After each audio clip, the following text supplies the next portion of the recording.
Shalom, Haverim, Verhaverot, olá meus amigos e minhas amigas, sejam todos bem-vindos a mais um vídeo aqui no nosso canal Sotanar. Amigos, neste vídeo nós vamos lidar com um tema muito interessante, nós vamos falar sobre a antiguidade do texto massorético. Isso mesmo, esse tema é um tema muito interessante, um tema também complexo.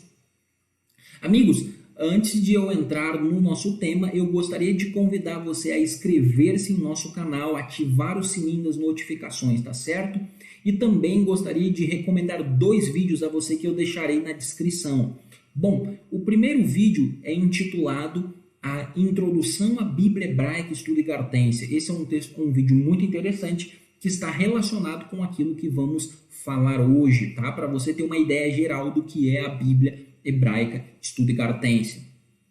Ok? Vídeo esse que eu fiquei muito feliz ao ver ali o Dr. Edson de Faria Francisco comentando. O Dr. Edson de Faria Francisco, que é um grande estudioso e o maior nome em crítica textual da Bíblia Hebraica que nós temos hoje no nosso país, tá certo? E vê-lo comentando ali, dizendo que gostou do vídeo, para mim foi algo gratificante. Então, vídeo que eu recomendo para você. Um outro vídeo que eu também recomendo para você é o cânon da Bíblia Hebraica. O link também estará na descrição, o cânon da Bíblia Hebraica, então, para você conhecer mais e saber quando, então, que aqueles livros que nós consideramos hoje como inspirados, livros canônicos, foram agrupados e nós tivemos, então, a nossa Bíblia Hebraica formada, certo? Amigos, sem mais delongas, deixe-me me apresentar para vocês aqui, para aqueles que ainda não têm ideia do que seja o texto massorético, uma pequena aqui amostra, tá certo? Como eu estou viajando, eu estou sem a minha Bíblia Hebraica Estudo e Gartência, então eu procurei aqui conseguir um PDF para conseguir apresentar para vocês, pelo menos para vocês terem uma ideia aí, certo? Então, amigos, aí está o texto massorético, certo? Para o amigo que está iniciando o estudo, uma coisa que o amigo tem que ter em mente é o seguinte: quando a Bíblia Hebraica foi escrita, ela não tinha estes sinais que nós temos aqui, ó, ok? Ao redor das palavras. Era o chamado texto consonantal, ok? Os massoretas, eles inseriram os chamados sinais diacríticos, ou nekud ou nekudot no plural, certo? E também chamamos de sinais vocálicos e tudo mais, que tem som de vogais, tá?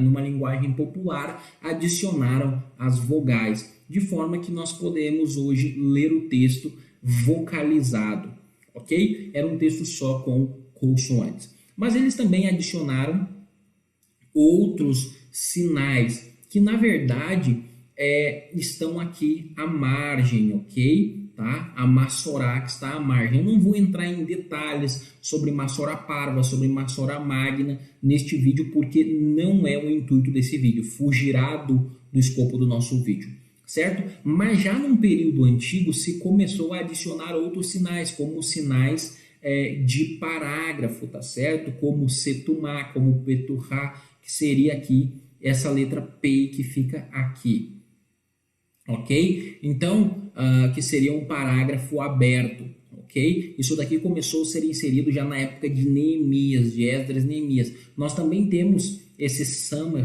aqui do lado com o Aleph, por exemplo, que esse daqui seria o Seder, ok? O que seria o Seder? Na Palestina, se fazia uma leitura semanal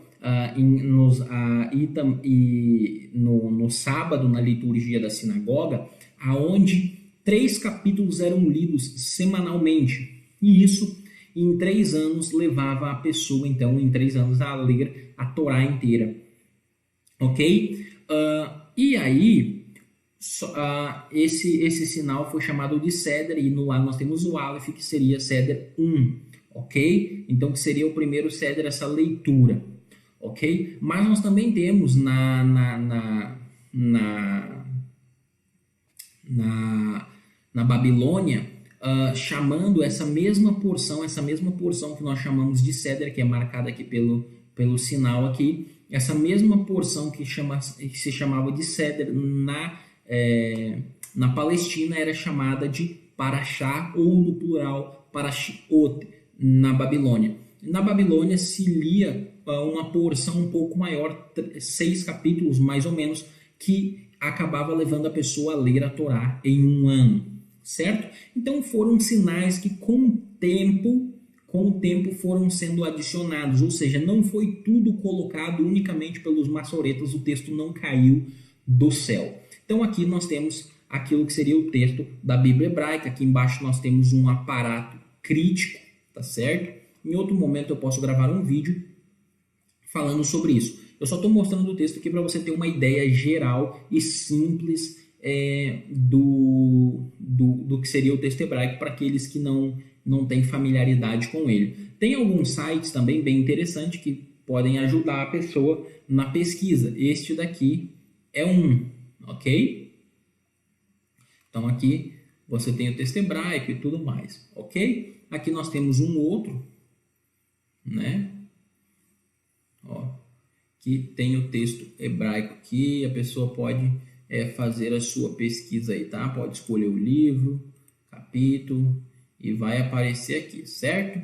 Então, essa é só uma amostra aí para vocês terem uma noção.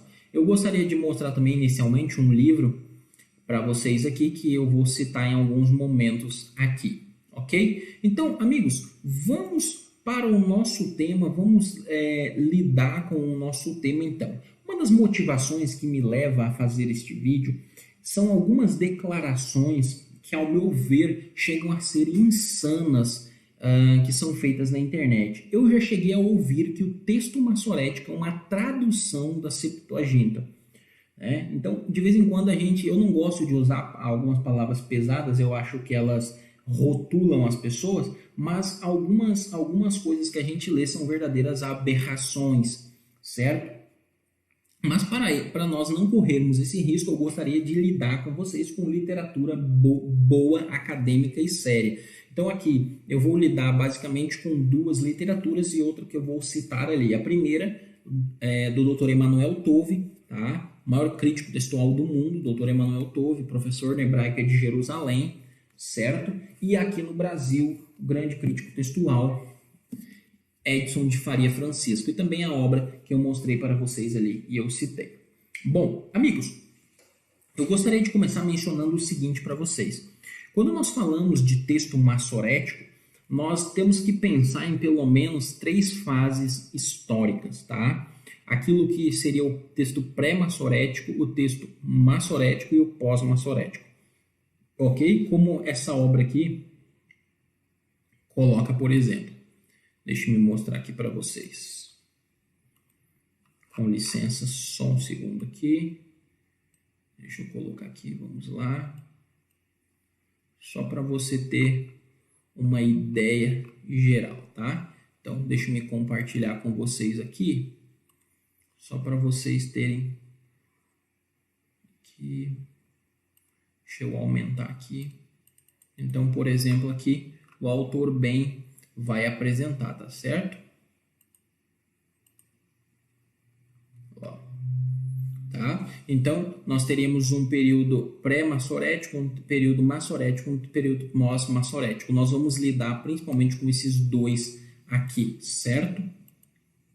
Então, vamos avançar com o nosso tema. Até tem uma citação aqui que eu gostaria de ver com vocês depois, que eu grifei aqui. Acho que é aqui.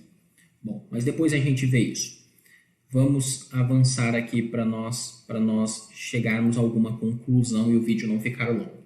Então, vamos começar falando daquilo que seria o texto pré-maçorético. O que seria o texto pré-maçorético? O texto pré-maçorético seria o texto antes de receber a vocalização maçorética. Nós temos o trabalho dos maçoretas como acontecendo entre o ano 500 da Era Comum, 500 depois de Jesus, e mais ou menos 1100 depois de Jesus. Então esse seria o período maçorético, atividade e desenvolvimento do período maçorético. É claro que ele não começou o trabalho maçorético não atinge seu ápice no ano 500. Ele vai se desenvolvendo e ele também é um desenvolvimento de um trabalho que começou anteriormente, certo? Isso precisa ficar em mente. Por que eu digo isso? O texto, o que as pessoas confundem hoje? As pessoas confundem aquilo que nós temos, como nós chamamos de Codex Leningrado ou B19, que é o manuscrito massorético mais antigo que nós temos, que é datado ali por volta do século X, século XI depois de Cristo. Então as pessoas dizem assim, bom, se o Codex Leningrado é o texto massorético, então o texto massorético é datado dessa época. Só que isso é um erro, e eu vou demonstrar isso. Dizer que o Codex Leningrado é dessa época está certo. Agora, o texto que está no Codex Leningrado, ele é muito mais antigo do que isso. E aqui que está o ponto, e nós vamos falar da antiguidade do texto massorético, certo? Então, eu gostaria de começar citando o Dr. Emanuel Tove aqui na página 26, tá? Onde ele vai dizer o seguinte, ó, e é daqui nós vamos começar a desenvolver o nosso pensamento. Os representantes do texto massorético formam um grupo fechado, família de textos que diferem dos outros testemunhos. O grupo massorético compartilha grande número de leituras e destaques característicos, ainda que características textuais definidas não possam ser identificadas no conteúdo do texto massorético, exceto pela cópia cuidadosa, pela boa qualidade e pela antiguidade de seu texto, na maior parte dos livros bíblicos. Então, aqui o Dr. Emanuel Tove já começa lançando uma ideia que é muito importante, que é a ideia da família ou do grupo massorético, que são aqueles textos ali que ele considera que concordam com o texto massorético. Que textos seriam isso? Seriam esses. Na página 27, basicamente o que ele vai colocar também é o seguinte, para você entender o que ele vai dizer na página 27. Então ele começa falando dessa família de textos massoréticos, e ele também vai colocar o seguinte aqui, que é muito importante de entendermos que esse texto massorético, que é antigo, tá? Nós vamos ver aqui o Dr. Emanuel Tove chega a colocar por volta do 4º, 5º século antes de Cristo, ele foi aceito pelos rabinos na época do Segundo Templo, na época de Jesus, então, e ele se torna então agora o texto judaico oficial. E aí, o Dr. Emanuel Tove diz o seguinte: depois que o texto massorético tinha se tornado o texto aceito, especialmente dentro do judaísmo rabínico, foi copiado muitas vezes e como decorrência do seu status central, a maioria das traduções antigas foi baseada sobre um dos seus representantes ligeiramente diferente. Os Targumim, a siríaca, as revisões ou recensões, né, que aí aqui ele vai citar a recensão palestiniense, a de Áquila e a de Símaco, e também a quinta coluna da Hexápola de Orígenes. E ele vai ainda citar aqui, da mesma maneira, o texto massorético é citado exclusivamente na literatura rabínica tardia. Deixe-me explicar isso daqui de uma forma mais clara para você entender o que o Dr. Emanuel Tove está dizendo aqui e nós avançarmos no nosso raciocínio. O que acontece? Então eu já disse para você anteriormente que o texto massorético ele foi estabelecido e ele foi aceito pelo judaísmo do período do Segundo Templo como o texto. Nós não sabemos exatamente o momento em que isso aconteceu, mas isso acontece no período do Segundo Templo. Tanto é que os textos que você encontra na Mishnah, no Talmud, na tradição judaica, eles são do texto massorético, ok? Então, ele já era o texto aceito. Aí o que ele coloca? Outros textos, outras traduções vão refletir o texto massorético. Que traduções são essas? São os Targums, os Targumim. Targumim é o plural de Targum. O Targum é uma tradução aramaica das escrituras hebraicas. Desde a época já de Esdras e Neemias, o povo lia o o aramaico, o povo entendia o aramaico. Então, geralmente o sacerdote ele falava em hebraico, ele fazia a leitura em hebraico, e o chamado amoraíta, tá? Os intérpretes, eles traduziam para o aramaico para o povo, e o povo entendia. Ainda alguns entendiam o hebraico e outros não entendiam, então os que não entendiam tinham acesso ali em aramaico a esse conteúdo, e essas traduções elas deram origem àquilo que nós chamamos de Targum. E aí nós vamos ter vários Targums, como Targum Pseudo-Jonathan, Targum Jonathan, Targum Onkelos e assim por diante, certo? Então esses Targums são frutos. Depois nós temos a Siríaca, que seria a famosa Peshitta aí que o pessoal cita, e as recensões da Septuaginta. O que é uma recensão? Bom, deixa eu me explicar uma coisa. A Septuaginta começou a ser traduzida por volta do 3º século antes de Jesus, certo? A Septuaginta, o texto grego, começou a ser traduzido por volta do 3º século antes de Jesus, ali por volta de 285, por aí, certo? Só que começou a ser traduzida inicialmente a Torá, certo? Os 5 primeiros livros de Moisés. Na sequência, outros livros foram sendo traduzidos, até que por volta do 1º século antes de Cristo, você tem então o texto da Bíblia hebraica totalmente traduzido para o grego. Aí, já por volta do ano 50 antes de Jesus, ali por volta da época de Filon de Alexandria, se fez uma recensão no texto da Septuaginta, dessa Septuaginta. É chamada a recensão palestiniense. O que é uma recensão? Uma recensão é quando você pega um texto que já foi traduzido e você faz uma revisão nesse texto, tentando aproximar o máximo esse texto do original, ou seja, o máximo no caso aqui do hebraico, colocando, por exemplo, nomes de cidades que estavam em hebraico, apenas transliterando com os caracteres gregos, nomes de pessoas também, e assim por diante. Então, isso é uma recensão. Então, veja que a Septuaginta já tem a sua primeira recensão acontecendo aí por volta de 50 antes de Jesus. E ali por volta do 1º para o 2º século depois de Jesus, na Era Comum, nós já temos agora surgindo outras recensões, que é a recensão de Áquila, tá? Que foi para o judaísmo e faz agora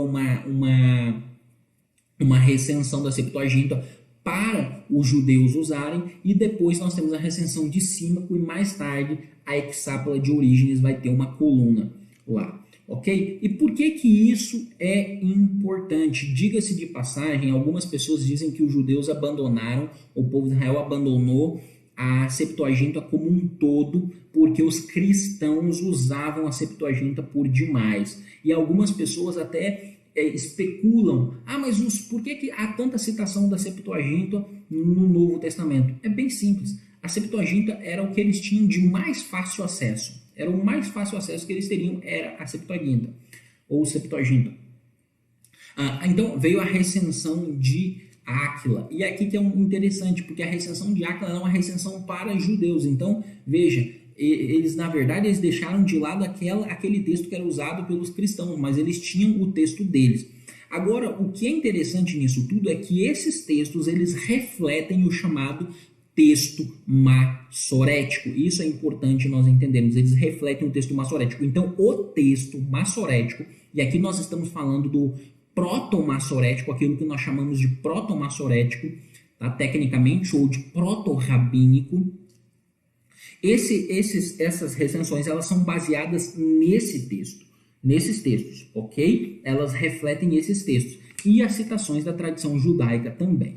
Então, veja, quando um erudito em crítica textual pega esses textos e compara com o texto massorético do Codex Leningrado, eles percebem que o texto que está no Codex Leningrado, ele é muito mais antigo, certo? Dessa comparação surge uma hipótese que é mencionada pelo doutor Emanuel Tove. E eu vou ler aqui eu até grifei aqui, coloquei um X no lado nos 2 pontos que eu vou ler para vocês aqui onde ele vai dizer o seguinte, o primeiro ponto é o seguinte, página 28. A suposição da existência de uma etapa do texto massorético que precede aquela da evidência manuscrita do deserto da Judéia é hipotética. As origens do texto não são claras, mas os textos semelhantes devem ter existido antes da etapa de que temos evidências manuscritas, ou seja, antes dos textos de Qumran de 250, então antes de Cristo. Então nós temos textos de Qumran, textos das cavernas do Mar Morto, que são datados anteriormente são datados lá por volta de 250. Então, o que acontece? Quando você pega esses textos e você compara com o texto massorético do Códex Leningrado, e ele bate, o texto é praticamente exato em grande maioria desses textos, tá? O texto ele é exato, em outra parte ele não é exato, mas aquilo que não é exato são minúcias muito pequenas, são detalhes muito pequenos. Então, percebe-se que o texto massorético ele é mais antigo. Como assim, Tiago? Por exemplo, eu vou deixar para ler essa parte aqui. Vamos continuar aqui e ler o outro parágrafo que eu separei. Aí ele diz assim: não sabemos se nós poderíamos pressupor uma ou mais cópias para a primeira etapa do texto massorético, possivelmente no quinto ou quarto século, ou no início do terceiro século antes de Cristo, ou antes da Era Comum. Se houvesse um único texto, esse poderia também ter sido o precursor do rolo da corte do templo, mencionado na literatura rabínica. Em qualquer caso, se alguma vez houve um único arquétipo antigo do texto massorético, não pode ser reconstruído. Então, o que o professor Emanuel Tove está colocando aqui? Você tem um texto que é datado de aproximadamente 250 a.C. Quando você compara esse texto com o texto massorético, você percebe que são idênticos. Ou seja, o texto massorético ele precisa ser anterior a isso. Você precisa de um arquétipo que seja anterior a esse período. E que esses dois textos, tanto do deserto da Judéia quanto o texto massorético que chegou até nós, foram copiados a partir dele. Na literatura rabínica, há citações de que havia um rolo do templo, e inclusive o indivíduo aqui que eu mencionei para vocês, eu vou até mostrar isso para vocês aqui, deixa eu ver se eu consigo achar a citação aqui de forma rápida aqui, para mostrar para vocês. Ele vai inclusive citar duas fontes judaicas aqui, que demonstram que o texto era levado à sinagoga. Deixa-me voltar aqui. Deixa eu ver aqui.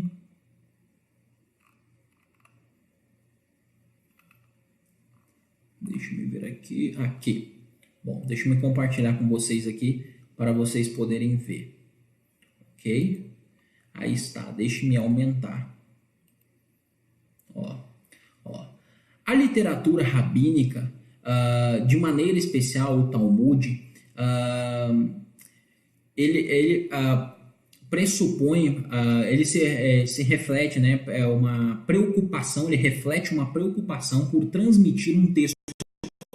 O Talmud de Babilônia menciona, entre outras, né, disposições, a existência de oficiais no templo, né, com a missão de revisar os manuscritos bíblicos e corrigir qualquer erro. Aí ele cita aqui o Talmud babilônico. Assim como cobre no templo, né, que eles levavam ao templo, né, o rolo, né, do Pentateuco para ser revisados a cada ano. Então também tinha o pessoal levava o rolo que se tinha do Pentateuco a cada ano para ser revisado no templo. Então havia um rolo no templo que era a base. Então os textos que as pessoas tinham, elas levavam ao templo e eles eram revisados a cada ano. Então isso é muito interessante. Então veja, você tinha pessoas que eram no templo, elas eram especializadas para revisar e eliminar qualquer tipo de erro, e também havia uma revisão. Então havia um rolo no templo, segundo a história judaica, onde era ser revisado. Então, possivelmente, é bem possível que esse rolo do templo seja, então, o arquétipo do texto massorético e também dos textos do deserto da Judéia. Ok? Aí, um outro ponto muito importante que o Dr. Emanuel Tolbi cita, ele diz assim: a segunda etapa da transmissão textual se estendeu por um longo período de tempo. Seu início e fim são determinados pela presença de textos do deserto da Judéia, de 250 a.C., e evidências mais antigas a evidência mais antiga de Qumran, ou seja, a evidência textual mais antiga de Qumran é de 250 a.C., até o tempo da revolta de Bar Kokhba, por volta aí de 132, 135. Os próprios textos, né, encontrados em Wadi Murabaat, Wadi Esdeir, Nahal Hever e Nahal Seelim, são atribuídos ao período de por volta de 115 depois de Cristo. A mais antiga evidência textual do texto massorético exibe um quadro um tanto uniforme, incluindo textos como massorético, ou seja, da família do texto massorético, de Qumran, e textos proto-massoréticos que são idênticos ao texto medieval dos outros sítios do deserto da Judéia. Então você tinha, quando você pega esses textos antigos, esses textos do deserto da Judéia, tá? Esses textos de Qumran, e você compara com o texto massorético, muitos deles são idênticos, a grande parte deles são idênticos. E, na verdade, a discordância, né, o Dr. Emanuel Tolbi chega a citar em uma nota aqui, que a discordância que existe entre o texto do deserto da Judéia e o texto massorético é de apenas 2%. Então, é uma discordância muito pequena, muito pequena. Eu mesmo tenho vários dos textos do deserto da Judéia no meu Logos, na minha biblioteca Logos, e eu comparo, volta e meia, eu comparo os textos com o texto da Bíblia hebraica, e até hoje eu mesmo particularmente não encontrei discrepância ainda, discrepância que eu pesquisei. Já vi discrepância que esses eruditos aqui pesquisam. Só por quê? Porque são tão poucas discrepâncias que você precisa pesquisar muito para encontrar algum detalhe. E geralmente os detalhes são às vezes ortográficos, né? Aqui são mencionados, por exemplo, detalhes de ortografia, acréscimo às vezes de uma letra vav, ausência de uma letra vav, às vezes um artigo, né? Diferentes consoantes. Então, são coisas praticamente irrelevantes que quando você compara são fáceis de resolver. Então, vamos resumir o que nós vimos até aqui.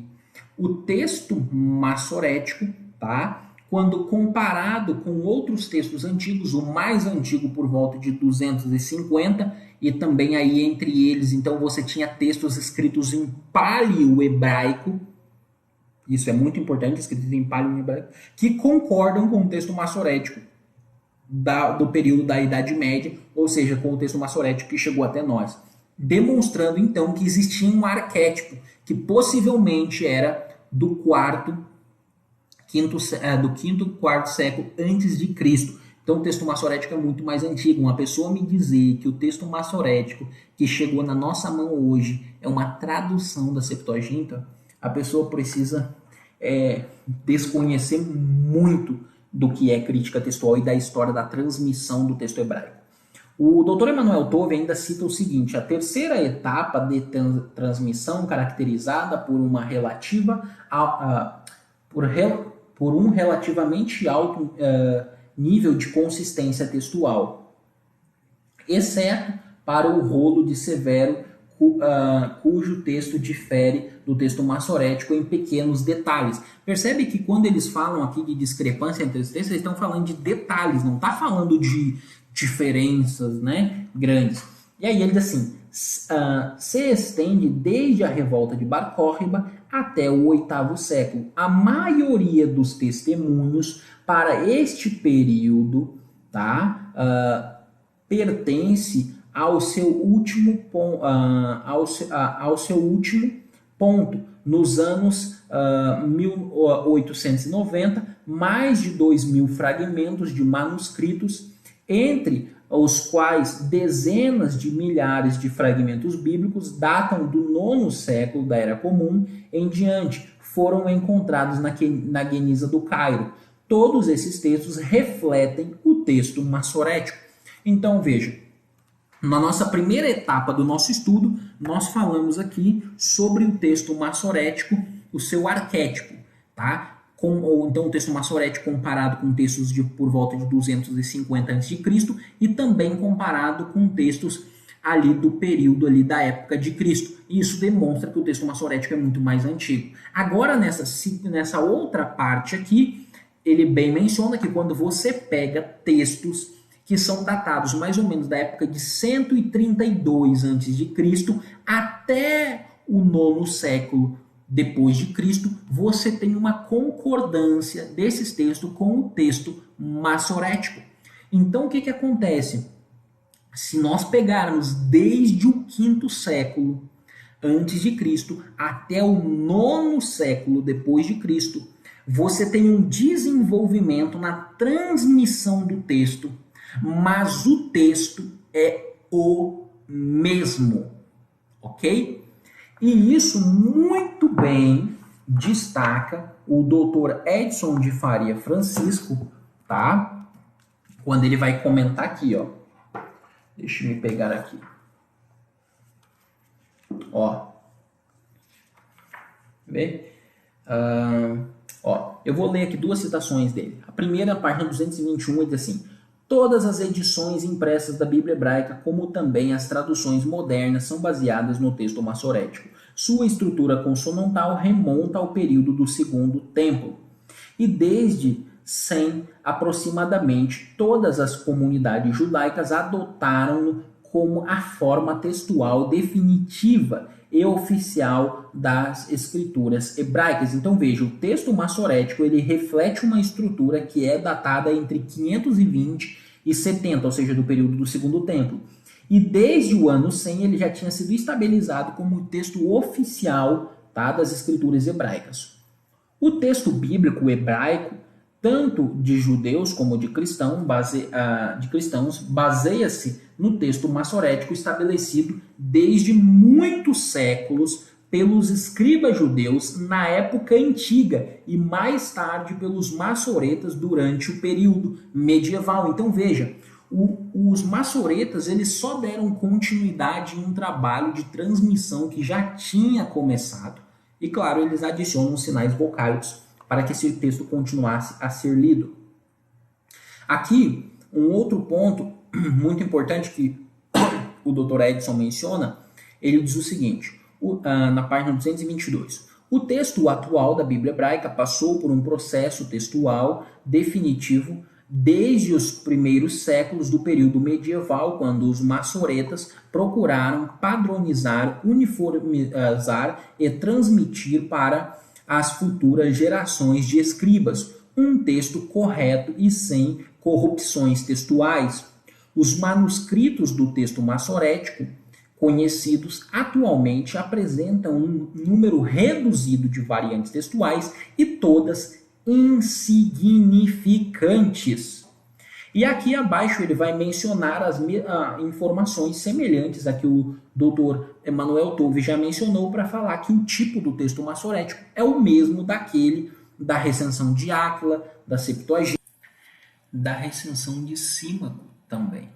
Então, amigos, o texto hebraico ele é um texto muito antigo, tá? O texto massorético ele é um texto antigo e é importante enfatizar isso. Caminhando para o final deste vídeo, o professor Edson de Faria Francisco, ainda diz assim na página 225, e o que ele diz aqui está ecoando algumas informações que nós já lemos no Dr. Emanuel Tove sobre a antiguidade do texto massorético. Ele diz assim: existem provas de que o texto proto-massorético já existia desde antes do terceiro século antes de Jesus, como comprovam vários manuscritos encontrados em Hirbet Qumran, escritos em alfabeto paleo-hebraico. O alfabeto paleo-hebraico é um alfabeto bem antigo, tá? É uma forma diferente de escrever do hebraico quadrático que nós vemos hoje. E esses textos escritos em paleo-hebraico, em um hebraico bem antigo, eles concordam com o texto massorético. Ele vai citar aqui vários materiais desses que concordam com o texto massorético que foram descobertos lá em Hirbet Qumran. Ele vai falar da concordância deles, tanto num sentido ortográfico, quanto num sentido morfológico e tudo mais. Então, ele vai colocando aqui todos esses materiais que concordam com o texto massorético. Então, qual é o quadro que nós temos diante de nós? Tá? Quando nós pegamos textos antigos, como os textos do deserto da Judéia, os textos de Qumran, grande parte desses textos concordam com o texto hebraico em ipsis literis. Outra parte tem uma pequena discordância, mas são discordâncias insignificativas que chegam a mais ou menos 2%. Então, são discordâncias insignificantes. Os textos que nós temos posteriores às recensões da Septuaginta, como a de Áquila, a de Símaco, a mesma de Luciano, são citadas depois, são todos ecos do texto massorético. Quando nós pegamos, tá, são todas feitas baseadas no texto massorético, melhor dizendo, melhor colocando as palavras. Os textos que nós temos sendo citados na tradição rabínica, ele também são do texto massorético. E quando nós comparamos as citações da tradição rabínica, muito raramente nós vamos ver uma citação com um detalhe ou outro diferente daquilo que está no texto massorético que chegou até nós, e são detalhes insignificantes também, geralmente erros ortográficos, tá? E alguns outros erros também, às vezes o escritor confundia um vav com um iud, às vezes esquecia de colocar um vav, às vezes acrescentava um vav. São detalhes simples e fáceis de serem resolvidos. Então, todos esses textos nos demonstram a antiguidade do texto hebraico, do texto massorético, e também a sua confiabilidade. Tá? É interessante, o Dr. Emanuel Tove, ele cita no livro dele um texto da tradição judaica que reflete muito do espírito que os judeus tinham na transmissão do texto. Eu até vou ler este texto. É um texto bem interessante de ser lido. Deixa eu me pegar aqui. Eu grifei aqui. Aqui, ó. Ele cita na nota 14 da página 30, ele diz o seguinte: o cuidado meticuloso na transmissão do texto hebraico é refletido nas palavras do Rabi Ismael. Meu filho, seja cuidadoso, porque o teu trabalho é o trabalho do céu. Tu omitirás mesmo uma letra, ou tu acrescentarias mesmo uma letra, o mundo inteiro seria destruído. Sotá 20a. Então, aqui, né, nós temos uma ideia muito elevada sendo transmitida. Se você acrescentar ou se você tirar uma letra do texto sagrado, o mundo será destruído. Ainda continua se dizendo, esta precisão também permeia a questão de ortografia, as questões de ortografia, uma vez que várias halachot, instruções religiosas, aparentemente foram baseadas em grafia precisa de palavras. Por exemplo, o número de paredes, né, da sukkah, do quarto, é determinado de acordo com a maioria da ortografia Sukkot, do texto massorético. E ele continua citando. Então veja, eles tinham o seu trabalho, os massoretas, eles tinham um trabalho muito, e os transmissores que vieram antes deles, os escribas, eles tinham uma atenção toda especial com o texto que eles estavam lidando. Eles não lidavam com o texto de qualquer forma. Por isso que quando nós pegamos o texto desde a sua antiguidade até o tempo dos massoretas, você tem uma concordância enorme, você tem uma confiabilidade muito grande no texto. E as variantes que temos são insignificantes, como o Dr. Edson de Farias bem menciona. E quando nós comparamos com os textos do deserto da Judéia, como são bem mencionados por Lang, por Edson de Faria Francisco, não chegam a 2%. Então, quando esses textos que o Dr. Edson, o Dr. Emanuel Tobbe chama de família massorética, são juntados, eles demonstram que nós temos um arquétipo antigo do texto massorético. Então, o texto massorético, ele é bem antigo. E o texto massorético que nós temos no período então medieval agora, com os massoretas, ele é o reflexo de uma transmissão, tá? De uma transmissão que vem acontecendo desde a antiguidade. Então, já no período de Esdras e Neemias, se dividiu o texto em parágrafos. Mais tarde se dividiu o texto em versos na época do Talmud. E assim por diante foi. E aí foi necessário se vocalizar o texto para que a pronúncia e o texto fosse cantilhado nas sinagogas. Um ponto muito interessante que é mencionado pelo autor aqui que nós estávamos lendo anteriormente, eu gostaria de mencionar com vocês, que é um ponto que ele menciona aqui, que é um ponto que eu julgo muito importante, deixa eu compartilhar com vocês aqui, que precisa ficar claro sobre o trabalho dos massoretas. Deixa eu entrar aqui. Bom, vamos lá. Olha só o que ele diz aqui, ó. Os massoretas não incorporaram suas observações dentro do texto. Suas anotações, as anotações deles eram feitas na margem, Marsorá parva, superior ou inferior, Marsorá magna, tá? Ao final de cada livro e seção do códice. Então veja, quando os massoretas tinham alguma coisa para colocar, eles não mexiam no texto. Eles colocavam naquilo que nós chamamos de Marsorá parva, que era na lateral, e Marsorá magna, na parte superior ou na parte inferior. Eles não mexeram no texto hebraico. A única coisa que eles fizeram foi a vocalização, que inclusive ele vai lidar com a vocalização daqui para baixo. Ok? Isso precisa ficar muito claro.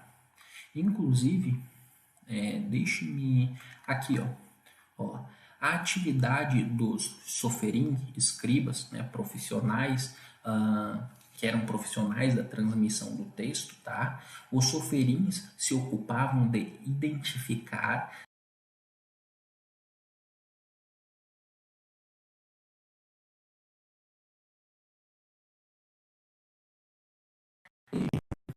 muito meticuloso, muito detalhado. Mas o que eu gostaria de citar, deixa eu ver se eu vou achar aqui rapidamente, tá aqui abaixo, quer ver? Aqui ele vai citar aquele texto, deixa eu ver se é esse daqui. Isso, ó. Os 5 séculos que vão desde a finalização do labor dos soferins, né, que eram os escribas antigos, né, até a aparição da Massorá e dos massoretas, é um período bastante desconhecido. Não é esse daqui ainda. Deixa eu ver aqui. Aqui, ó. Esse texto aqui, ó. A mesma motivação, ele vai dizendo, a mesma motivação parece haver movido os maçoretas em seu labor.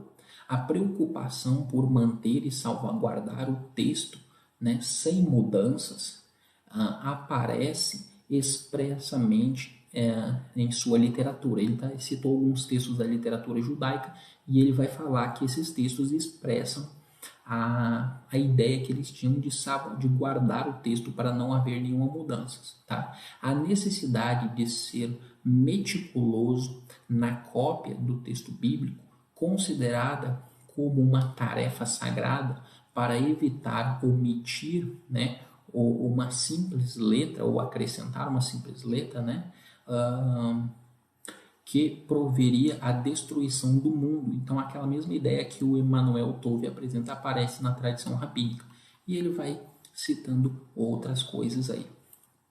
Então, amigos, o que esses acadêmicos especialistas em Bíblia hebraica, e eu sempre faço questão de citar aqui fontes seguras, fontes de pesquisa seguras para vocês, porque o nosso canal aqui é um canal que busca apresentar um trabalho sério.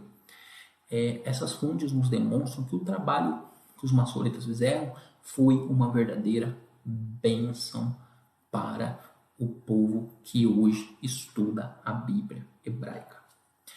Então, em síntese, o texto da Bíblia hebraica é um texto antigo que remonta ao quarto, quinto século antes de Jesus. Os maçoretas foram parte de um processo de transmissão que começou na antiguidade e o trabalho deles não foi alterar o texto. O texto que nós temos hoje é um texto confiável e ele está em harmonia com os textos mais antigos que existem da tradição hebraica de transmissão. Certo? Lehitraot, até a próxima.